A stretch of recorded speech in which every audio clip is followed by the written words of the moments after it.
बड़भागी मेरा प्रभु मिलेगा, उतरही सभे वियोग।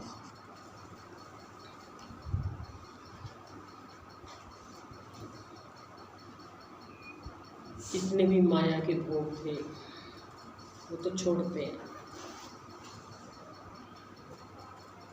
और मनुष्य परमात्मा को छोड़ता है। भोग मनुष्य को छोड़ते हैं, कड़वे हो जाते हैं पल में।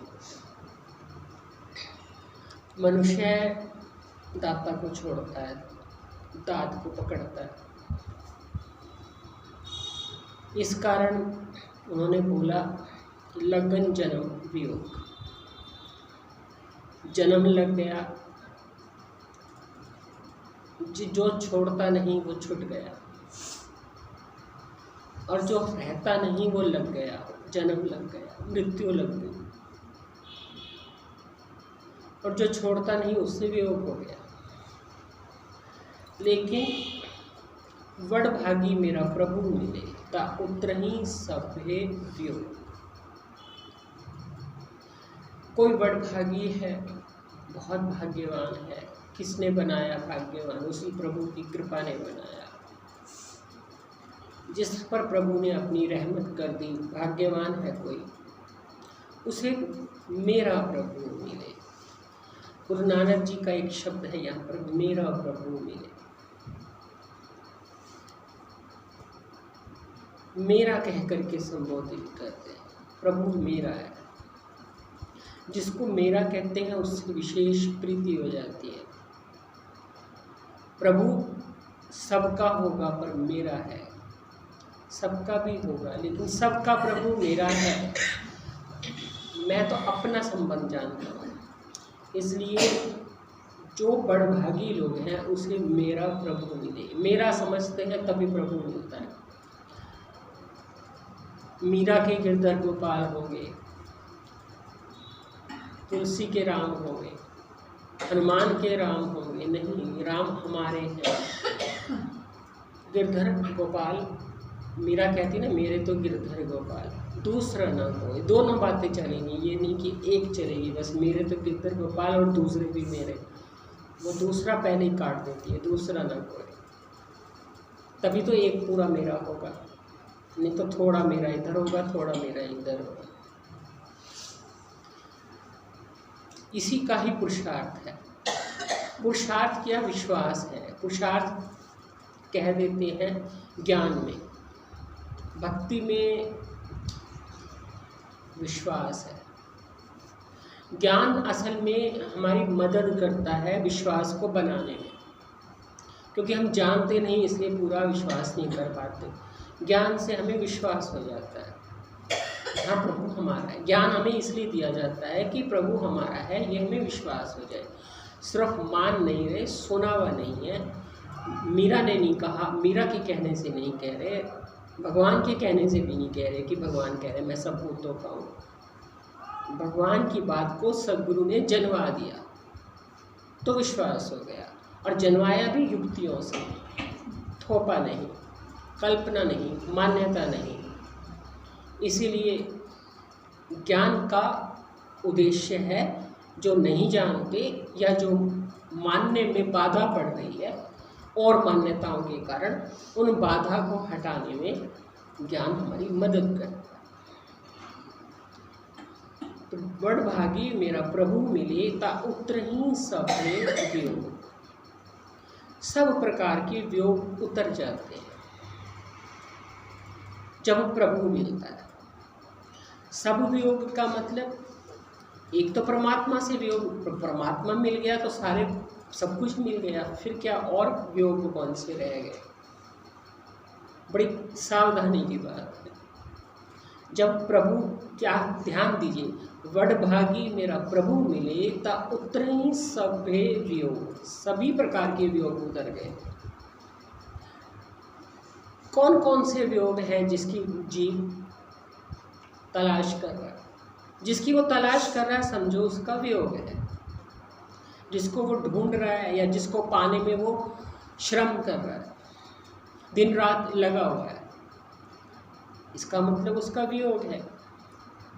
शांति ढूंढने में लगा हुआ है, सुकून ढूंढने में लगा हुआ है, आनंद ढूंढने में लगा हुआ है, मृत्यु से बचने में के उपाय ढूंढने में लगा हुआ है, अमर बनने में के उपाय ढूंढने में लगा हुआ है, ज्ञान में लगा हुआ है कि कुछ जान लूँ तो शायद कुछ बड़ा हो जाऊँ, ज्ञान से बड़ा हो जाऊँ, बड़प्पन ढूंढने में लगा हुआ है, अपनापन ढूंढने में लगा हुआ है, प्रेम ढूंढने में लगा हुआ है, वजूद ढूंढने में लगा हुआ है। जो ढूंढने में लगा है, वृत्तियों को नोटिस करो, क्या ढूंढने में लगा है, क्या खोज रहा है। सुख खोज रहा है, बाहर वियोग लग रहा है सुख का, इसलिए खोज रहा है। सुकून खोज रहा है, वियोग लग रहा है इसलिए खोज रहा है। शांति खोज रहा है, अपनापन खोज रहा है, ज्ञान खोज रहा है, आनंद खोज रहा है, सुख खोज रहा है, दुख का अभाव कैसे हो ये खोज रहा है, मृत्यु से कैसे बचूं ये खोज रहा है। जो तू खोज रहा है वो तेरे को लग रहा है वियोग है इसलिए तू खोज रहा है। सीधा सा एक प्रमाण है कि जो तू खोज रहा है वो खोजने का एक तो कारण ये है कि तुझे वो चाहिए, पर वो चाहिए क्यों तुझे चाहिए? पहला कारण तो यह है कि वो तेरा कहीं ना कहीं तूने उसका रस चखा हुआ है, तूने उस चीज़ को देखा हुआ है, अब तुझे वो मिल नहीं रही तो तू उसे खोज रहा है। तूने अपनेपन का, सच्चे अपनेपन का रस चखा हुआ है, तो तू यहाँ अपनापन खोज रहा है पर वो मिल नहीं रहा, तो तू आशा बांधे हुए है कि मिल जाएगा, कभी तो मिल जाएगा, किसी से तो मिल जाएगा, कोई तो ईमानदार मिल जाएगा, कोई तो सच्चा मिल जाएगा। पर तूने सच्चा देखा हुआ है तभी तो तुझे सच्चे अपनेपन की खोज है। तूने सच्चा सुख देखा हुआ है कहीं, तभी तो तुझे सच्चे सुख की खोज है। तूने कहीं ना कहीं चिद्रूपता, ज्ञान रूपता देखी हुई है तभी तो तुझे ज्ञान रूपता की खोज है। तुझे कहीं ना कहीं मृत्यु के बिना भी मैं ना मरूं ये हो सकता है, ये संभव लगता है, तभी तो तू नहीं मरना चाहता, जबकि तुझे पता है सब मरते हैं, फिर भी तू मरना नहीं चाहता। तो तुझे कहीं पता है कि तू ना मरे ऐसा कोई उपाय होता होगा, मरना नहीं चाहता, मरने से बचना चाहता है, शाश्वत जीवन चाहता है, मरने जन्मने वाला जीवन नहीं चाहता, निरपेक्ष सुख चाहता है, सापेक्ष सुख नहीं चाहता, स्वतंत्र सुख चाहता है, परतंत्र सुख नहीं चाहता। ये क्यों है जीव की मांग? इस बातों को खाली सुनो मत, शांति से कभी बैठ करके विचारो, देखो क्यों गहरी नींद अच्छी लगती है, क्यों अच्छी लगती है। बिना गहरी नींद के अपने से अपना जुड़ाव नहीं होता, तो अपने से अपना जुड़ाव जिसमें मिलता है उसी में सभी जाना चाहते हैं। यदि शरीर अपना होता तो गहरी नींद में क्यों जाना चाहता, इसको छोड़ना क्यों चाहता? कोई ऐसा दुनिया में नहीं जो शरीर छोड़ के नींद में न जाना चाहता। राजा हो, रंग हो, सब छोड़ना चाहते हैं। क्यों छोड़ना चाहते हैं? यदि राजा को इसी से तो यश मिल रहा है, इसी से वस्तुएं मिल रही हैं, इसी से वैभव मिल रहा है, तो क्यों छोड़ के नींद में जाते? क्यों छोड़ पकड़ के बैठा है, सोए ना?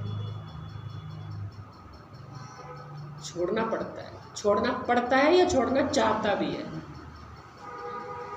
कितना पकड़ लोगे, कभी तो छोड़ना पड़ेगा। छोड़ना पड़ेगा, या यूं कहो कि छोड़ना चाहते भी हैं कि छूट जाए। जिसे नींद नहीं आती वो नींद की कोशिश करता है, गोलियां खाता है, नींद आ जाए। भाई यदि यही सब कुछ सुख है तो फिर नींद क्यों करना चाहते? क्यों वह मांग है? ये मांग असली वस्तु की मांग इसलिए है कि कहीं ना कहीं वही हमारी अपनी पहचान है, वही हमें नित्य मिला हुआ है। पर चूंकि माया से व्याप्त है जीव की बुद्धि, और जो बुद्धि दिखाती है बस वही देखता है, और बुद्धि पर है माया का असर। इस कारण वो नहीं देख पाता जो उसके पास है। और यदि बुद्धि पर से माया का असर खत्म कर दिया जाए तो वो देख लेता है जो उसके पास है। बस इतना ही तो काम करना है कि बुद्धि पर से माया का असर खत्म करना है। वो ज्ञान से करो, भक्ति से करो या कर्म योग से करो, बुद्धि पर से माया का असर खत्म करना है। उसके लिए उन्होंने कहा कि जिसको जो वो बड़भागी है जो बुद्धि पर से माया का असर खत्म कर दे, वही भाग्यवान है। भाग्यवान ही बुद्धि पर से माया का असर खत्म कर सकता है। भाग्यवान बुद्धि को माया के असर से बचा सकता है, नहीं तो सभी माया के असर में व्याप्त है। इसलिए जो बुद्धि माया के असर से व्याप्त है वो दीनता को प्राप्त हो गई, वो मांगती है, वो भूखी है। और जो माया के असर से बेअसर कर दिया जिसने, उसको तृप्ति मिलने लग गई। तृप्ति तो सभी को चाहिए थी, इसलिए तो वो भूखी थी। अब भूख भी बताती है कि तृप्ति चाहिए, अशांति अच्छी नहीं लगती ये बताती है कि शांति चाहिए। निरपेक्ष सुख अच्छा लगता है, इसलिए पता चलता है कि निरपेक्ष सुख प्राप्त है, कहीं ना कहीं वो अनुभव है, कहीं ना कहीं वो देखा हुआ है। उस पे जिसे कहते हैं ना, सोने का पात्र से परमात्मा का मुंह ढका हुआ है। ये सोने के पात्र से मतलब माया का असर पड़ गया बुद्धि पर।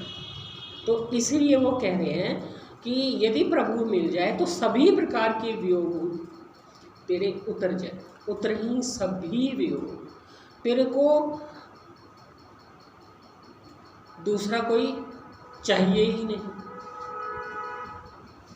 अपने लिए नहीं चाहिए। शरीर की आवश्यकता की बात छोड़, शरीर का इतना महत्व नहीं है। अपने लिए नहीं चाहिए कोई वियोग नहीं। क्यों वियोग नहीं? क्योंकि दूसरा है ही नहीं, तो वियोग कैसा? दूसरे के पास हो जाएगा। प्रेम चाहिए तो दूसरे से चाहिए, इसका मतलब दूसरा देखेगा तो प्रेम चाहिए। अब जिसे प्रभु मिल गया वो दूसरा देख नहीं रहा तो दूसरा से, क्योंकि दृश्य में जब प्रवृत्ति होती है तो त्रिपुटी से होती है, दूसरे से होती है। मैं हूँ, जड़ जगत है और इसकी मेरा संबंध, जीव और जगत का संबंध है, तब प्रवृत्ति है। और जीव और जगत का संबंध नहीं तो प्रवृत्ति कैसे? अपने में जब प्रसन्न है, अपने में आप जब तृप्त है तो इसे कुछ नहीं चाहिए। इसलिए हर प्रकार का वियोग उसका उतर गया, उतर ही सभी वियोग। क्या कहना चाहिए दूसरे रूप में कि मृत्यु उसे मार नहीं सकती, अमरता का वियोग खत्म हो गया, अमरता नित्य प्राप्त हो गई, अजन्मा नित्य प्राप्त हो गया, आनंद नित्य प्राप्त हो गया। सब जो आत्मा के लक्षण है सब आपको मालूम है, उससे नित्य प्राप्ति हो गई। अब इस असली बात क्या है? नानक को प्रभु राख ले मेरे साहिब बंदी मोच।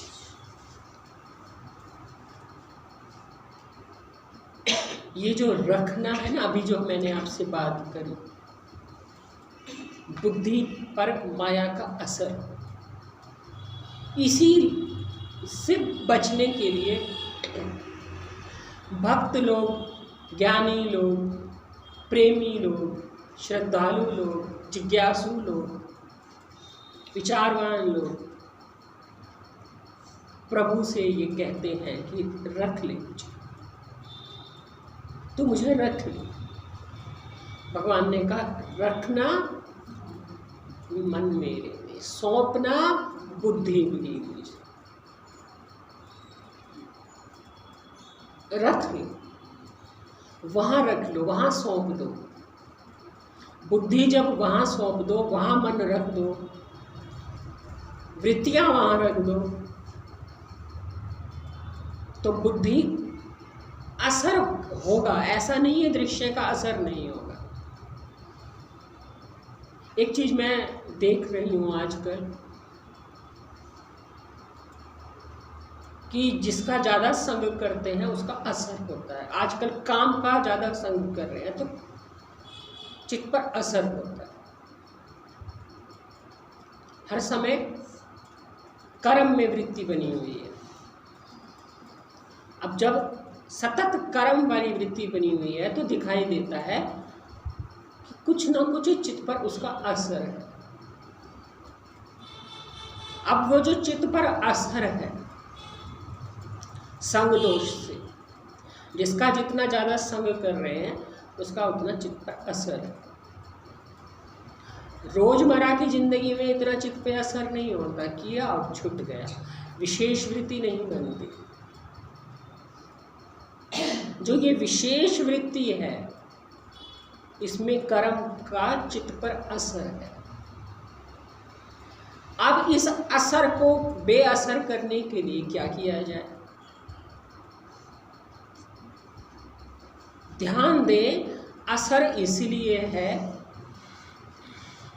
कि अहंकार ने, क्योंकि मन और अहंकार की दोस्ती से ही सारी प्रॉब्लम्स हैं। अहंकार ने राग पूर्वक कहीं ये पकड़ लिया कि कुछ छूट ना जाए।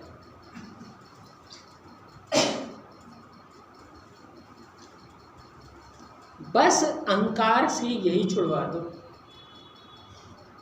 छूटता है तो छूट जाए, जो हो जाएगा ठीक है, नहीं होगा ना सही। वृत्ति नहीं बनानी, चित्त पर असर नहीं होना, संस्कार नहीं उठाने, राग नहीं पकड़ना। महत्वपूर्ण है राग ना पकड़ना, छूटना ना छूटना महत्वपूर्ण नहीं है। ये सोच सही कर, इस सोच को सुधार।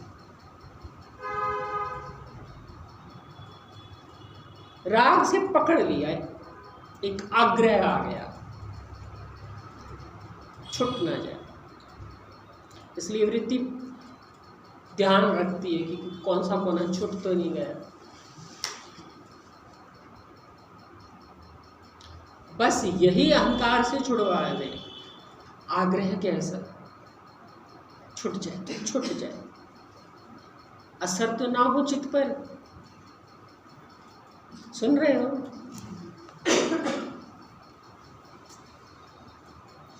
महत्वपूर्ण है अंतःकरण, महत्वपूर्ण है चित्त।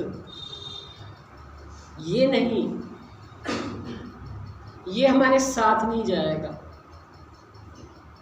ये हम राम नाम सत्य हो जाएगा तो तब भी ये जैसा होना होगा वैसा हो जाएगा। ये हमारी जनरेशन इतनी पागल है, आने वाली नहीं होगी,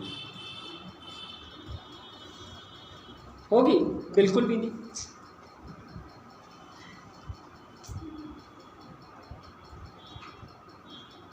और अभी भी कई ऐसे होंगे जो पागल नहीं होंगे। पकड़ रखा है, ये पकड़ना ही पागलपन है।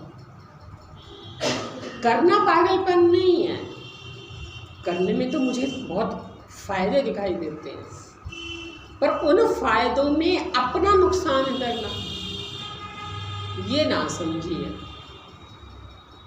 चित्त पे असर कर लेना ये मुझे ना समझ आती है। उसी में डूब जाना ना समझिए। तैरना छोड़ना ही छोड़ना, डूबना नहीं है। नहीं तो ये हिंदू संस्कृति है जिसमें ऐसा उत्सव है जिसमें इतनी डीप क्लीनिंग की बात है, और ये डीप क्लीनिंग बाहर बताती है कि भीतर भी बड़ी डीप क्लीनिंग की जरूरत है। बिना ये हमें एक मार्गदर्शन देता है। अब हमारा विषय छूट जाएगा, लेकिन फिर भी आप ध्यान देना। रोज की सफाई और सामान हटा के पूरी तरह से करने वाली सफाई का फर्क हमें दिखता है। ऐसे ही रोज की सत्संग से होती है सफाई, पर मनन और निधि ध्यान से होती है सामान हटा के सफाई। आप सामान समेत रोज सफाई करते हो श्रवण के टाइम, आपको पता चलता होगा। श्रवण में होती है सामान समेत सफाई, मनन और निधि ध्यान में होती है सामान हटा के सफाई। कहते उसे हम मनन और निधि ध्यान, इसमें सामान हटा के सफाई। पहले एक उदाहरण मेरे मन में आया करता था बहुत साल पहले, कि भगवान ने कहा कि ये शरीर जो है, देह जो है, ये वस्त्र है। जैसे मनुष्य वस्त्र त्यागता है ऐसे ही जीर्ण शीर्ण शरीर को त्याग देता है, तो वस्त्र बताया। अब वस्त्र धोने के लिए वस्त्र उतारना पड़ता है। अंतःकरण भी वस्त्र है, देह भी वस्त्र है, कारण शरीर भी वस्त्र है। इन्हें उतारे बगैर ये साफ नहीं होते। हम पहने पहने श्रवण कर सकते हैं, धो नहीं सकते। कपड़े पहन के कोई कपड़े धुला नहीं करते। इसलिए पूज्य जी कहते थे ये सत्संग नहीं है, ये सत चर्चा है। सत का संग तो अकेले में होता है। जब सत का पूरा संग होता है अकेले में, तब होती है डीप क्लीनिंग, जिसे आप डीप क्लीनिंग कहते हैं। गहराई से सफाई, सामान हटा के सफाई, सामान का निरीक्षण करके सामान को भी साफ और जगह भी साफ, और सामान का भी निरीक्षण, क्या रखने योग्य है क्या रखने योग्य नहीं। ये काम होता है मनन और निधि ध्यान। तो सच्चाई तो ये है कि हमारे ऋषियों ने हर चीज में बड़े रहस्य डाल दिए। इस बहाने कभी तो मनुष्य जागेगा कि बाहर तो मैं बहुत साफ कर रहा हूँ, इधर कब साफ करूँगा। इधर का भी मैंने हटा के सफाई करी, पहले पहले साफ कर ली, अच्छे कर्म कर लिए, अच्छे विचार कर लिए, अच्छे भाव बना लिए, अच्छा त्याग कर लिया, पर जो किया इसके समेत ही तो किया है। अच्छे कर्म इसके समेत होंगे, अच्छे भाव मन से होंगे, अच्छे विचार यहाँ से होंगे, अच्छी भावनाएं चित्त से होंगी, अच्छे त्याग इससे होंगे। अब इस समेत जब कुछ होगा तो समान समेत ही तो सफाई हो रही है।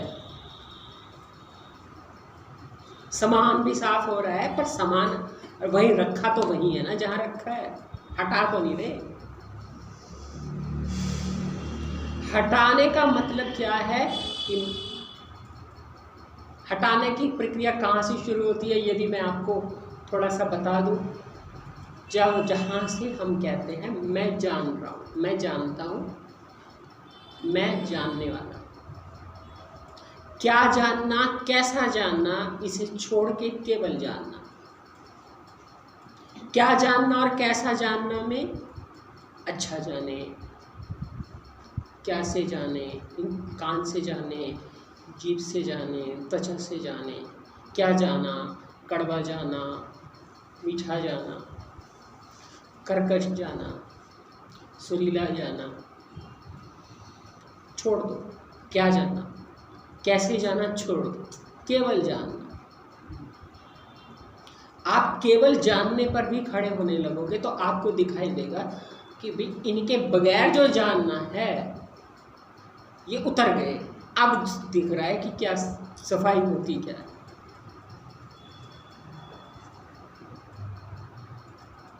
क्योंकि इसके नीचे भी धूल है, ये तो साफ है पर इसके नीचे भी तो धूल है। जानना तो बहुत अच्छा अच्छा मिल गया सत्संग में, पर इस जानने के पीछे जो धूल है, अच्छा जानने के पीछे जो धूल है अहंकार की, जानने से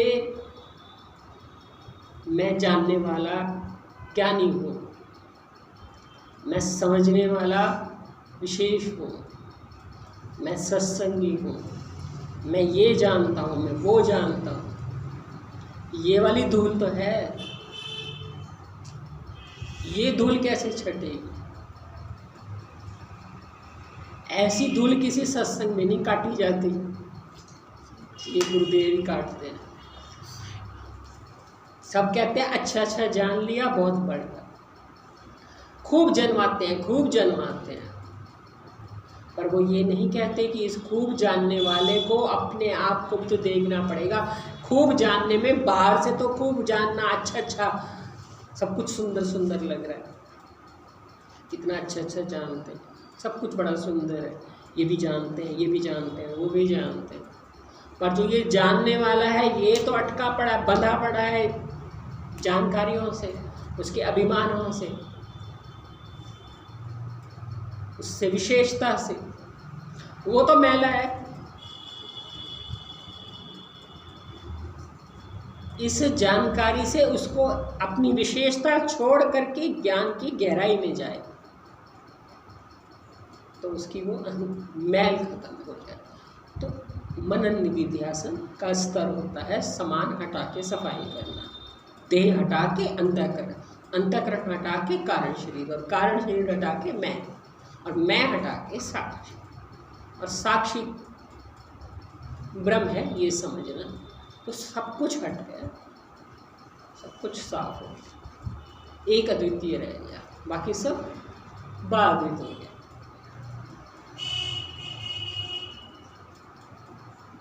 ये लक्ष्य है। तो क्या कह रहे हैं, वड भागी मेरा प्रभु मिलेता, उतरही सब वियोग, नानक को प्रभु राख ले, मेरे साहिब बंदी मोच। जब ये बुद्धि माया के असर से बेअसर करने के लिए उनको आगे रख दी जाए, समर्पित कर दी जाए, आप चलाओ, आप मुख्य हो, आपकी अध्यक्षता मुख्य है, आपकी आवश्यकता मुख्य है, बाकी सब गौण है। तो गुरु नानक जी कहते हैं, आप जब रख लेते हो तो कौन हो आप मेरे लिए? मेरे साहिब हो, बंदी मौज हो। साहिब को रख दी, साहिब को दे दी। साहिब को दे दी किसने दे दी? जिसने उनको अपना साहिब माना। पहले कहा था उन्होंने मेरा प्रभु मिले, अब कहा मेरे साहिब बंदी मौज। बंधन से छुड़ाने वाले, बंधन से छुड़ाने वाले कौन है? मेरे साहिब। कौन सा बंधन? ये जो बुद्धि भर और बुद्धि और मैं मिल करके दृश्य से जुड़ गए, बंध गए। यही सारे रफड़ा ही यही है, और कोई रफड़ा ही नहीं है। एक ही रफड़ा है, मैं और बुद्धि प्रभावित हो गई। बुद्धि यदि वहां रख दी जाए तो मैं वहां की हो जाएगी, और फिर क्या होगा? सब बंधन छूट जाएंगे। तो सब बंधन छुड़ाने के लिए गुरु नानक जी कहते हैं कि मेरे प्रभु मुझे रख ले। अब रखने के लिए प्रभु को कह दे तो प्रभु रख लेगा? नहीं, ऐसे कहने से नहीं रख लेगा, कहने से नहीं रख लेगा। कहने से तो सामान्य मनुष्य भी हमारी ऐसी कोई चीज ना रख ले, हम कहें हमारी रख ले, हम बाहर जाएं रख ले, कोई 2-4 व्यक्ति ही रख ले। मैं बाहर जाती हूँ तो मैं 1-2 ही है आप में से जिनको रख के जाती हूँ, सबको तो नहीं कह सकते। कोई रखेगा भी नहीं यदि मैं सोचूं कि हर किसी को कह, वो अपनी परिस्थिति देखेगा, अपना हिसाब देखेगा, और मैं भी पता नहीं सबको कह पाऊँ या ना कह पाऊँ। किसे हम कह पाते हैं रख ले? अपना बच्चा हम कहते हैं तो मेरा बच्चा रख लेना, जरा मैं जा रही। कभी आप बच्चा रखने को कहते हो, कभी जेवर रखने को कहो, कभी रुपया रखने को कहो, चाबी रखने को कहो, कुछ भी रखने को कह सकते। किसे पे हो? पहले तो सामने वाला तैयार हो रखने को। अब भगवान तो कहते हैं रखना मन मेरे में सौंपना बुद्धि भी वही, वो तो तैयार है। पर वो जो तैयार बैठे हैं, बिल्कुल बेशक वो तैयार बैठे, लेकिन उनकी तैयारी में ये जरूरी है कि हमारा विश्वास भी तो चाहिए उन्हें, कि हम रख रहे हैं तो पूरे भरोसे से रख रहे हैं या भरोसा हमारा डोलता रहता है।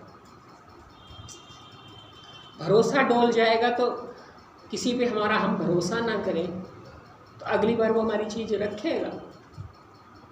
भरोसा ही नहीं रखेगा। हमें भगवान पे भरोसा हो तो वो हमारी रख देंगे, और वो भरोसा चेक करते हैं। ये भरोसा कैसे चेक करते हैं? जैसे मैंने अभी आपको एग्जाम्पल दिया, जैसे कर्म करते करते हमारा चित्त संसार पे असर होने लगा,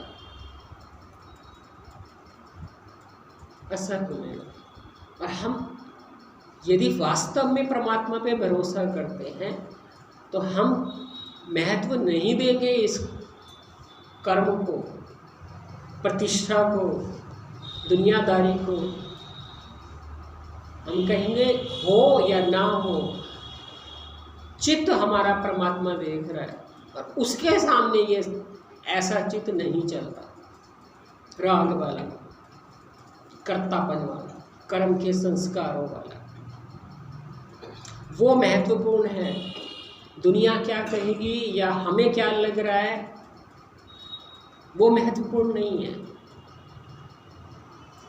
ये चीज वो देखेगा कि किसी भी परिस्थिति में इसे पहली चिंता मेरे देखने की है, मैं क्या देख रहा हूँ, मैं साक्षी के सामने हम क्या प्रस्तुत कर रहे हैं। पूज्य भी जी कहते थे, अपनी निगाहों में और ईश्वर की निगाहों में सही रहो, दुनिया को मत देखो। ये जो हम अपनी निगाह में सही रहते हैं, इसी से ही हमारा साहिब हमें रखता है। हम अपनी निगाह में पीछे करके संसार की निगाह में कैसे हैं ये महत्व देंगे, हमारा भरोसा उस पर कम, दुनियादारी पे ज़्यादा, इस इज्जत बेइज्जती में ज़्यादा। ये कमजोरी है, ये निर्बलता है। ये चीज़ हमें निर्बल बनाती है, कमज़ोर बनाती है।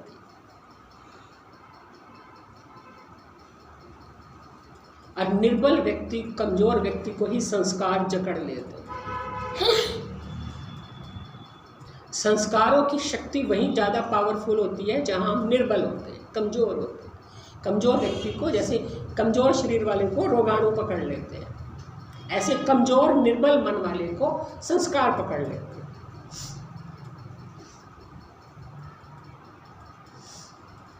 और हमारी कमजोरी कहाँ है? जहाँ हम महत्व ईश्वर को कम, अपनी निगाह में कम, दुनिया की निगाह में ज़्यादा देते हैं। और ये कर्म क्षेत्र में उतरने पर ही सच्चाई दिखती है। कोई कर्म ही ना करे तो कैसे पता लगे? हम ये कर्म कर रहे हैं, मान लो आपके साथ बात कर रहे हैं, अब इस कर्म से हमारे मन की सच्चाई सामने आएगी। मान लो हम ये कर्म ही ना करें, हमें कैसे पता लगे? जैसे आप में से कई बोलते नहीं, उन्हें कैसे पता लगे कि उनका मन कितना वाह वाह चाह के फूलता है या वाह वाह ना मिलने से गिरता है, या 10-50 बहनें कोई बैठने से उनको बड़ा औखा लगता है, इतने लोगों के साथ बोलो। ये कमजोरी उनके सामने आती है और वो निर्बल हैं, तो वो अपने संस्कारों को जीतना नहीं चाहते। जो पावरफुल है वो कहते हैं हाँ ये कमजोरी है हमारी, कि हम दो देखते हैं कि कोई क्या कहेगा, वो देख रहा है, वो भी सुन रहा है, वो भी सुन रहा है। हमें इस कमजोरी को जीतना है, हमें इन्हें नहीं देखना, उन्हें देखना। उनके आगे हमें अपनी दिखाना है कि हम जो लेते हैं हम वो ग्रहण भी करते हैं, वो हम बताना भी चाहते हैं, उनका वस्तु उन्हें लौटाना चाहते हैं, उनका प्रसाद उन्हें लौटाना चाहते हैं, श्रद्धा से, किसी दिखावे से नहीं। और यदि दिखावा सामने आएगा तो झूठ सामने आएगा तो झूठ पकड़ेंगे, उसको सही करेंगे। कर्म क्षेत्र में उतरे बगैर किसी को अपनी गलती दिखेगी कैसे? बताओ, मुझे तो कोई तरीका नहीं दिखता कि हम व्यवहार में उतरे ना तो हमें कैसे दिखे।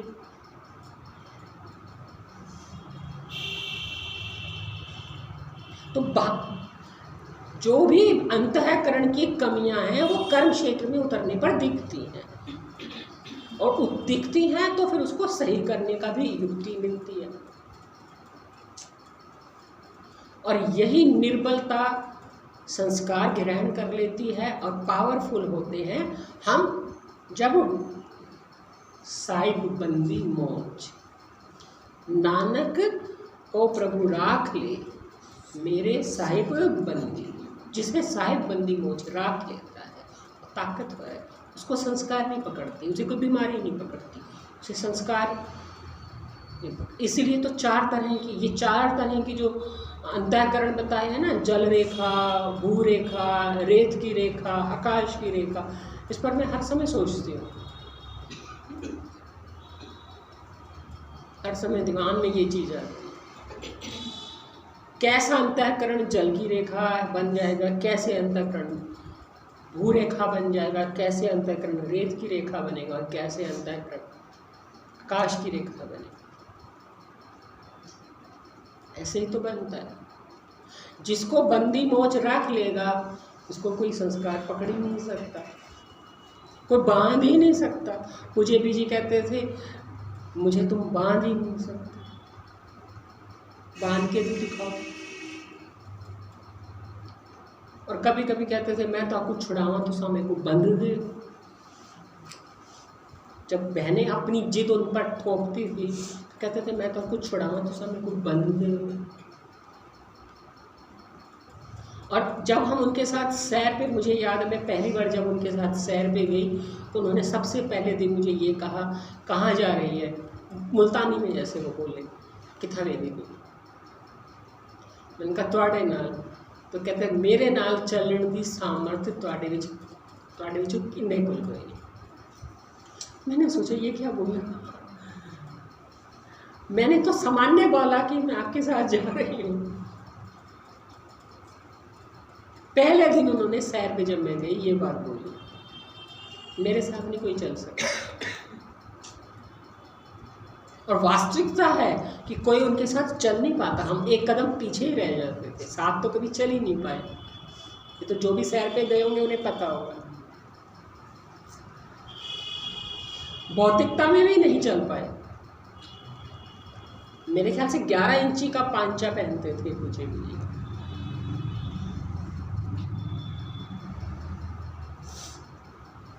मतलब 22 इंची का हो गया टोटल, सरदारनियों वाला पूरा। और बाजू भी कफ बाजू, 5 मीटर कपड़ा लगता था उनके सूट में, 4.25। और मजाल है कभी पांचा गंदा हो, देखा ही नहीं मैंने कभी उनका पांचा गंदा। कपड़े तो हमने धोते ही।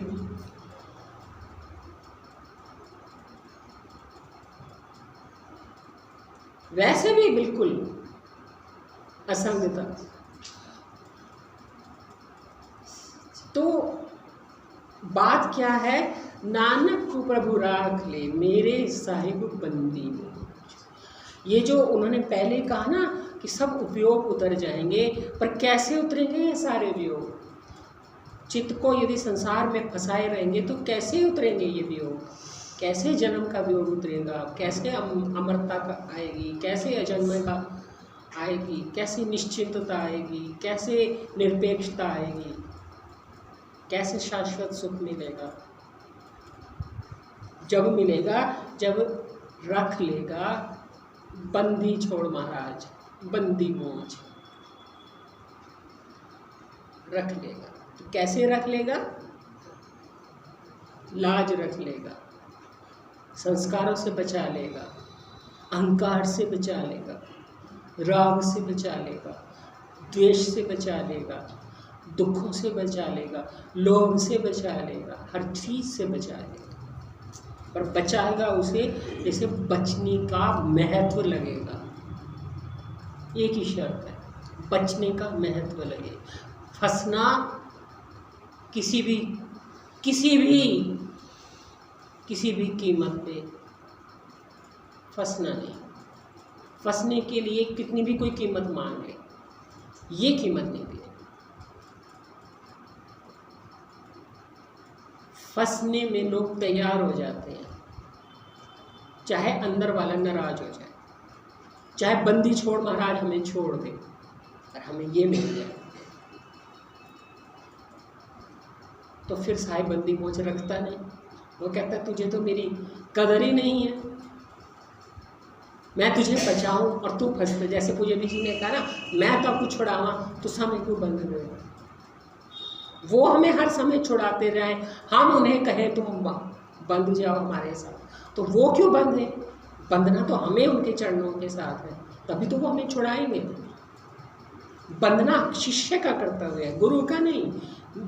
उल्टी चाल चलते हैं शिष्य, कहते हैं गुरु हमारे साथ बंध जाए, हमारे हिसाब से चलो। बंधना शिष्य का काम है, गुरु का नहीं। गुरु तो छुड़ाने वाले हैं, वो तो हमें उनसे बंधेंगे, तो जितना बंधेंगे उतना हम इधर से छूटते जाए। तो बंदी मोज है वो। समय हो गया, मैंने कितनी एक ही लाइन रहेंगे।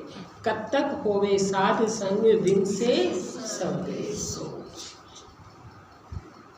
वही बात आ गई, कब तक में यदि साध का संग हो, क्योंकि कब तक में मुख्य चीज़ क्या है, स्नान होगा, शुद्धि होगी। पिछली बार शायद हमने कब तक इसी तरह से बड़ी करी थी, मुझे अब याद आ रहा है। हर बार मेरे से तो कुछ और ही निकलता है, मेरी धारा ही कहीं और चली जाती है, जहाँ वो ले जाते हैं। जो उन्हें जरूरत लगती होगी। कब तक होवे साध संग विन से सभे सोच। कब तक में यदि साध का संग मिल जाए तो सभी प्रकार की सोच जो है वो विनष्ट जाती है, नष्ट हो जाती है। पर क्यों नष्ट हो जाएंगी, सोच क्यों नष्ट हो जाएंगी, क्योंकि साधु संग से बुद्धि पर असर हुआ। जिसका हम संग करते हैं उसका असर होता ही है, इससे कोई भी तर्क नहीं काट सकता, किसी तरह से कोई काट नहीं सकता। संग हमेशा असर करता ही है, संग से बड़ी कोई चीज नहीं है और संग से बुरी कोई चीज नहीं है। इसलिए संग बड़ा सोच समझ के करना चाहिए। और यहाँ पर उन्होंने कहा कब तक होवे साधु